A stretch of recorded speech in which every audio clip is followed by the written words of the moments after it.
The US and Russia are headed for a collision, not in Ukraine, not in cyberspace, but in the Arctic. This frozen frontier is quickly becoming the hottest battleground on Earth, where power, territory, and global dominance are all on the line. And now, the US just made a move that could blow everything up. A move so bold, even Putin couldn't stay silent. You've heard whispers about it, but here's what's really happening. This isn't just about icy trade routes or melting glaciers. This is about Greenland, and how the fight over it could trigger a war no one's ready for.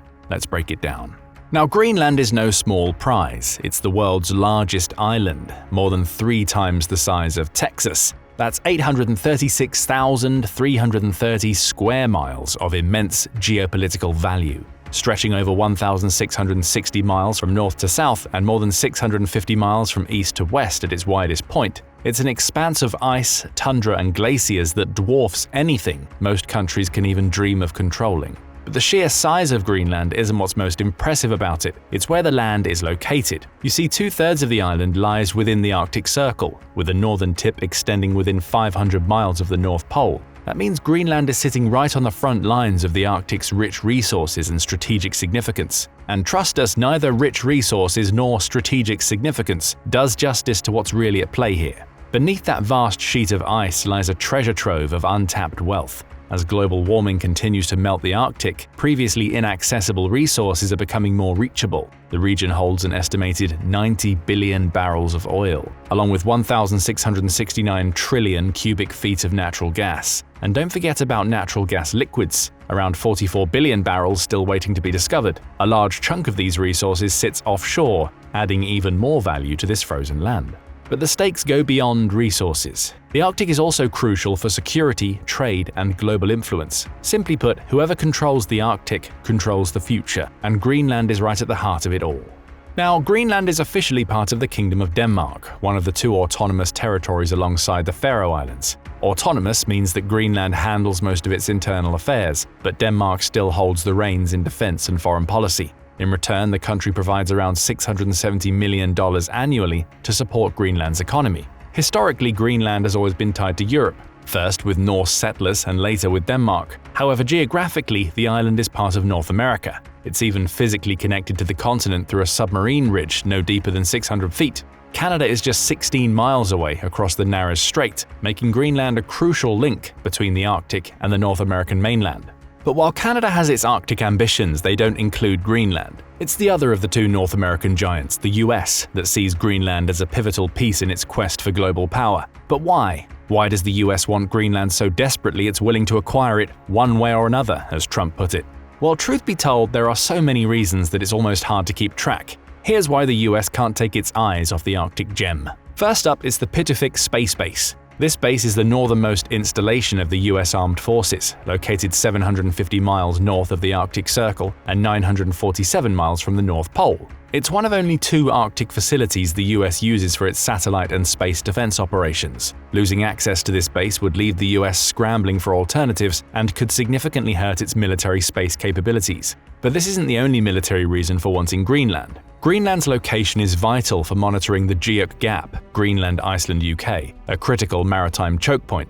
The gap is the gateway for potential enemy vessels trying to reach the eastern US and launch a strike. During the Cold War, the US was obsessed with closing this off, and now with Russia back in the Arctic game, that need has only grown stronger. So controlling Greenland means locking down access to the strategic gap and preventing unwanted visitors. Controlling Greenland also means accessing a literal gold mine under those glaciers.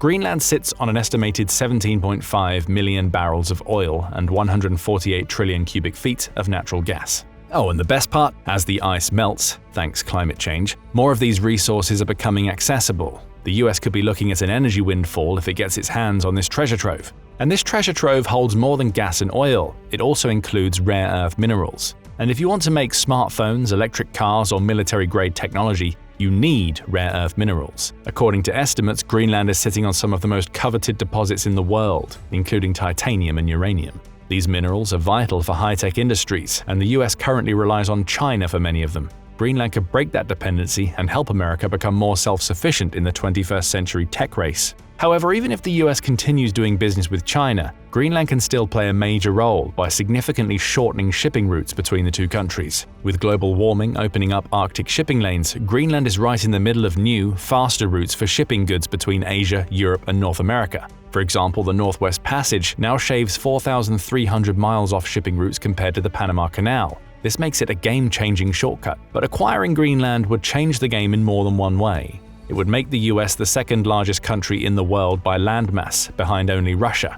It would be a historic territorial expansion that would put America's flag squarely in the heart of the Arctic. What's more, the US would secure its role in a rapidly shifting geopolitical landscape, where every nation from Russia to China is vying for influence in the Arctic. For these reasons alone, it's probably clear why the US is so adamant about acquiring Greenland, by any means necessary. However, considering how often one other country keeps popping up in these Arctic discussions, you can probably guess who's keeping an eye on the situation too: Russia. That's right, the US plans for Greenland have certainly not gone unnoticed by Moscow. In fact, Putin addressed them directly in a recent speech. The speech in question took place at the 6th International Arctic Forum held in Murmansk, Russia, on March 27, 2025. The forum, a major event focusing on Arctic affairs, brought together politicians, scientists, and business leaders to discuss the region's future. The theme of the forum this year was to live in the North. Well, if Putin's remarks at the forum are any indication, living in the North could soon get a lot more complicated. You see, Putin made it clear he takes the US plans for Greenland seriously, as should the rest of the world. He calls these plans rooted in history, and then he gave a brief history lesson, mentioning two separate instances when the US wanted to purchase Greenland. And for once, Putin wasn't wrong. The US did try to acquire Greenland on multiple occasions. One of the earliest came in 1867, right after the purchase of Alaska. Secretary of State William Seward suggested to Denmark the idea of acquiring both Greenland and Iceland, and the Danish side was open to the idea. The US even proposed a $5.5 million purchase, but domestic political turmoil and lack of support in Congress prevented the deal from moving forward. This was one of two attempts Putin mentioned in his speech. The next notable attempt came in 1910. A new offer emerged when Maurice Egan, US ambassador to Denmark, discussed swapping the southern islands of the Philippines for Greenland in negotiations with Danish officials. This plan was fueled by concern about Germany's increasing influence and the strategic importance of Greenland, but Denmark ultimately rejected the offer, preferring to keep its colonial interests intact.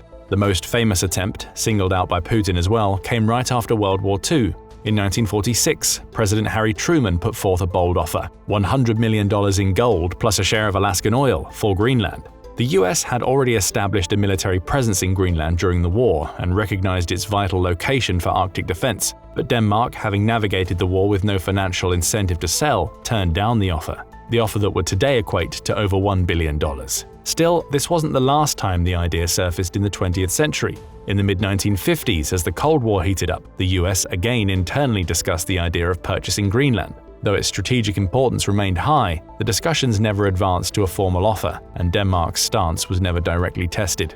Fast forward to the 21st century, and Trump expressed interest in Greenland during both of his presidential terms. His fascination with Greenland kicked off early in his first presidency. As far back as 2017, he tasked John Bolton, his national security advisor at the time, with exploring the possibility of buying the island. He even considered using federal funds for Puerto Rico to fund the deal.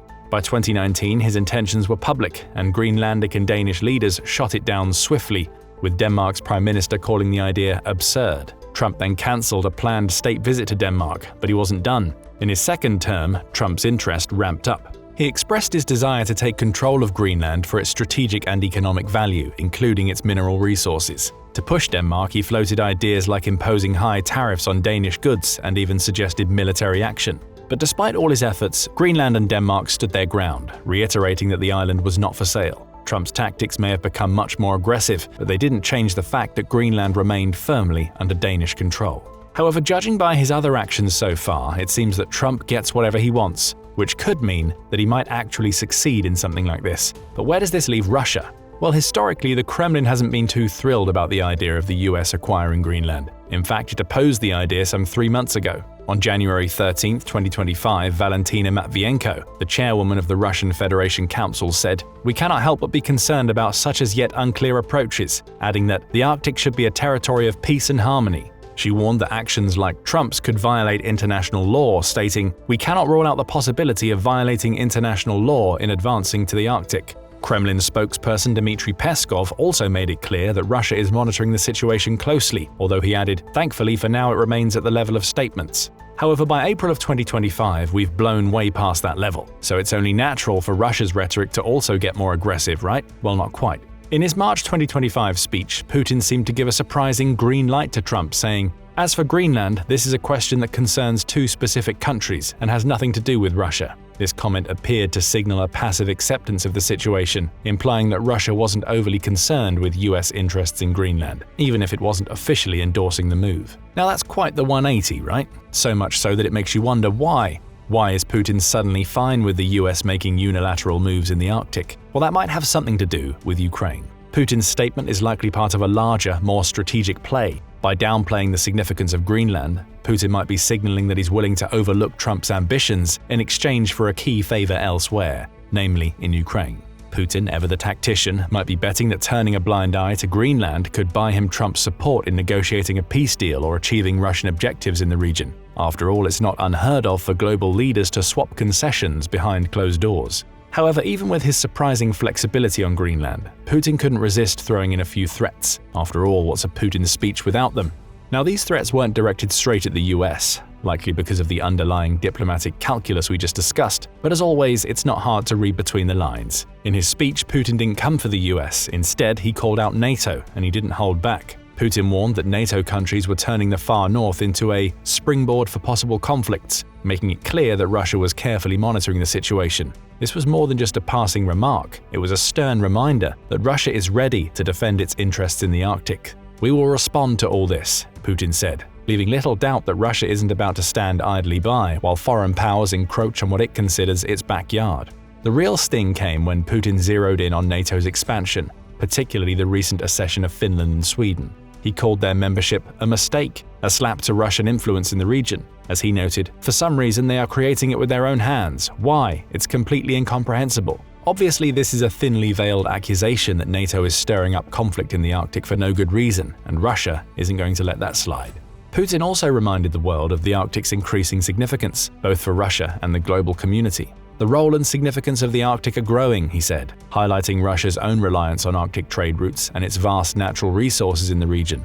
"The Arctic zone accounts for more than a quarter of the territory of the Russian Federation," he stated, underscoring just how integral this region is to Russia's geography and economy. With nearly 2.5 million Russian citizens living and working there, it's not just a remote wilderness, it's a bustling part of the nation. But beyond the people and the land, the economic stakes are enormous. According to Putin, the Arctic generates about 7% of Russia's GDP and 11% of its exports. That's not a small chunk of the national economy, it's a substantial pillar of Russia's financial health. This explains why Putin is equally adamant about protecting Russia's interests in the region as Trump is trying to seize Greenland. His point was clear. If NATO thinks it can just waltz in and claim a peace, it's in for a rude awakening. Russia is prepared to defend its turf with everything it has. And considering Russia's military presence in the Arctic, these are no empty threats. Russia has the most extensive military presence in the Arctic by a margin, and Putin made sure to remind everyone of this fact by labeling Russia the largest Arctic power. The country controls 53% of the Arctic coastline, and it's been systematically increasing its military footprint in the region for years. The current state of Russia's Arctic military infrastructure might be rooted in the Soviet era, but Putin has made clear that modernization and expansion are top priorities.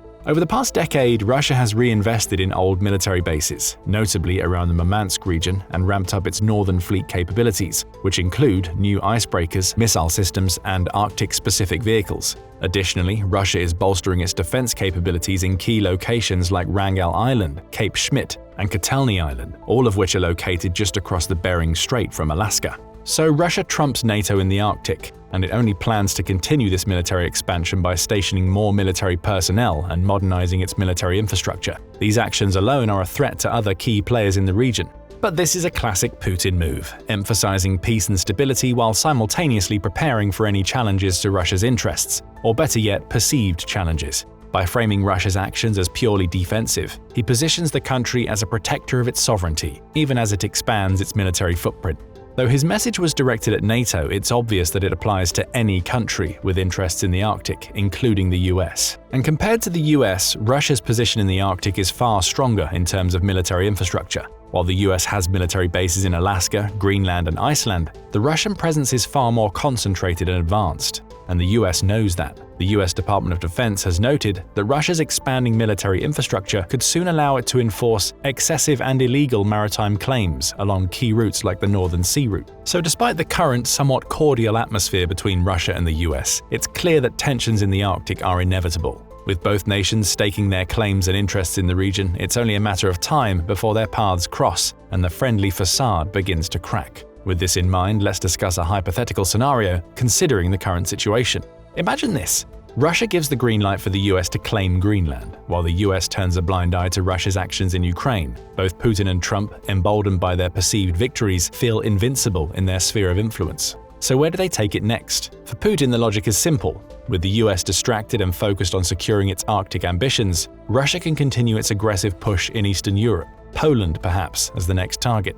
The West would be too preoccupied with the fallout of a NATO alliance strained by America's territorial expansion in the Arctic to defend against Russia's next move. Trump, similarly empowered, sees an opportunity to assert American power, with Greenland firmly under US control and the Arctic becoming a strategic launchpad. The possibility of Iceland next on the table is not far-fetched, as even Putin hinted at this. Of course, Iceland, a country lying 200 miles to the southeast of Greenland, is a NATO member, which could pull the alliance into a more direct conflict with the US. Should NATO be forced into action to defend Iceland, Russia could quietly build its dominance over more regions without any significant intervention. And so the traditional world order, a relic of post-World War II diplomacy, begins to unravel, leaving smaller nations in the wake of these power plays. Both Putin and Trump, fueled by a shared disdain for international norms and cooperation, seize the chance to redefine their global influence. But here's the thing, at some point, the two powers will run out of options. Despite any temporary agreements or displays of cooperation, the Arctic isn't large enough for both of them to share peacefully. There are simply too many competing interests at play: natural resources, trade routes, military advantage, and national pride.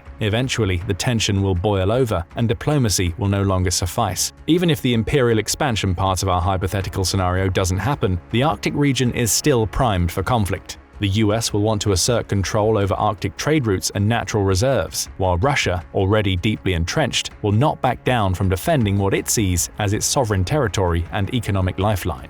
In short, the US will not allow Russia to dominate the Arctic and vice versa. Each country's military infrastructure in the region has been growing rapidly, and with the increasing strategic importance of the Arctic, both sides will continue to escalate their presence, trying to outpace the other. The mutual distrust between them will only deepen as they race for dominance over a landmass that could be the key to future global influence. And just like that, the world is in for an epic battle for global supremacy. But when do you see this battle happening? In the next few years, or are we looking at a longer game? How do you think this tension will play out between the US and Russia in the Arctic? And what do you make of the current truce between the two countries? Is it viable in the long run, or are the two powers just buying time for a bigger confrontation ahead? Share all your thoughts in the comments section below. Now go and check out What If the US Invades Russia Hour by Hour, or click this other video instead.